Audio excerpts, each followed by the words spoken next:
ముందుగా అందరికీ జై శ్రీరామ్. రేపు అనగా సోమవారం ఉదయం 7 గంటలకి మన నందవరం గ్రామంలోని శ్రీ మల్లికార్జున స్వామి దేవాలయం భక్త బృందం వారి ఆధ్వర్యంలో వర్షాలు సకాలంలో కురవాలని, అలాగే ప్రజలందరూ ఎల్లవేళలా సిరి సంపదలతో, అష్టైశ్వర్యాలతో, ధనధాన్యాలతో ఉండాలని చెప్పేసి ఈ చుట్టుపక్కల ప్రాంతం సుభిక్షంగా సస్యశ్యామలంగా ఉండాలనేటువంటి లక్ష్యంలో భాగంగా 11 రోజుల నుండి మన నందవరంలోని శ్రీ మల్లికార్జున స్వామివారికి 108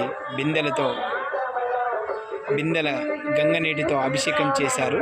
రేపు చివరి రోజు కాబట్టి రేపు చివరి రోజులో భాగంగా 108 బిందెలతో గంగతో అభిషేకం మల్లికార్జునుడికి చేసిన తర్వాత తుంగభద్ర నదికి వెళ్ళి ఆ తుంగభద్ర గంగ నీటితో మన నందవరం గ్రామ శ్రీ మల్లికార్జునుడు స్వామివారిని అభిషేకం చేసి పూజా కార్యక్రమం ఉంటుంది. ఈ కార్యక్రమంలో గ్రామ ప్రజలు, పిల్లలు, భక్తులు, మహిళలు, ముఖ్యంగా ప్రతి ఒక్కరు వారి వారి ఇంటి నుండి కలశంతో వచ్చి రేపు ఉదయం అనగా సోమవారం ఉదయం 7 గంటలకే శ్రీ మల్లికార్జున స్వామి దేవాలయం దగ్గరికి మహిళలు వారి ఇంటి నుండి కలశంతో వచ్చి ఈ పూజా కార్యక్రమంలో పాల్గొనవలసిందిగా కోరుతున్నాను.